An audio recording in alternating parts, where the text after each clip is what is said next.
Hi అండి. అందరికీ నమస్కారం. ఈపీఎఫ్ఓకు సంబంధించి ఒక ముఖ్య అప్డేట్ అయితే వచ్చిందండి. ఉద్యోగి 58 ఏళ్లు నిండక ముందే మరణిస్తే ఈపీఎస్ పెన్షన్ ఏమవుతుంది? కుటుంబానికి ఎలాంటి బెనిఫిట్స్ లభిస్తాయి? అనే విషయాలను ఈ వీడియోలో పూర్తిగా తెలుసుకుందాం. మీరు ఒక ప్రైవేటు రంగంలో పనిచేస్తున్న ఉద్యోగి అయితే మీ ఈపీఎస్ సేవింగ్స్ అనేవి కేవలం రిటైర్మెంట్స్ కోసం కాదు. మీ ఈపీఎస్ బ్యాలెన్స్‌తో పాటు మీరు నెల నెలా డిపాజిట్ చేసే సొమ్ము నుంచి కొంత ఎంప్లాయీస్ పెన్షన్ స్కీమ్ ఈపీఎస్‌కి వెళ్తుంది.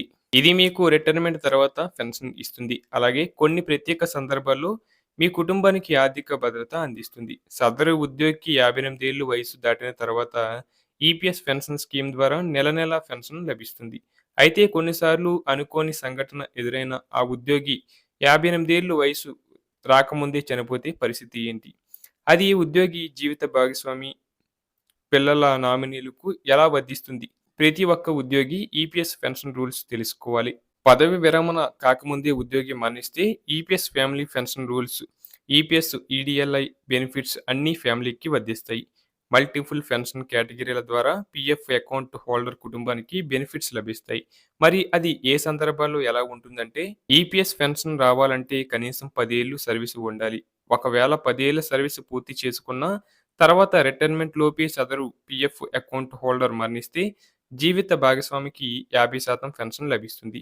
వారికి 58 ఏళ్ల వయసు వచ్చిన తర్వాత ఇది మొదలవుతుంది.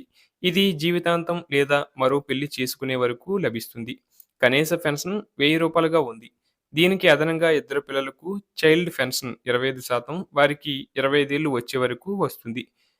అలాగే దివ్యాంగ పిల్లలు ఉంటే వారి జీవితాంతం ఈ పెన్షన్ లభిస్తుంది. ఇద్దరు భార్యాభర్తలు మరణిస్తే అనాథలైన పిల్లలకు 75% పెన్షన్ లభిస్తుంది. అలాగే ఉద్యోగంలో చేరి 10 ఏళ్ల సర్వీసు పూర్తి కాకముందే చనిపోయినట్లయితే అతడి కుటుంబానికి నెలవారీ పెన్షన్ అందుకునేందుకు అర్హత ఉండదు. అయితే పీఎఫ్, ఈపీఎస్ అకౌంట్‌లోని డబ్బులు తీసుకునేందుకు అర్హత ఉంటుంది. అర్హులైన కుటుంబ సభ్యులు లేకపోతే నామినీకి ఇస్తారు.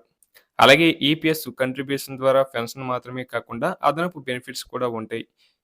ఈపీఎఫ్‌లోని డబ్బులు తీసుకునేందుకు నామినీకి చట్టపరంగా అర్హత ఉంటుంది. పీఎఫ్ ఖాతాలోని డబ్బులు వడ్డీ మొత్తం తీసుకోవచ్చు. సర్వీసు కాలంలో ఉద్యోగి మరణిస్తే అతడి కుటుంబానికి కనీసం 2,50,000 గరిష్టంగా 7,00,000 వరకు లంప్ సమ్ అమౌంట్ వస్తుంది.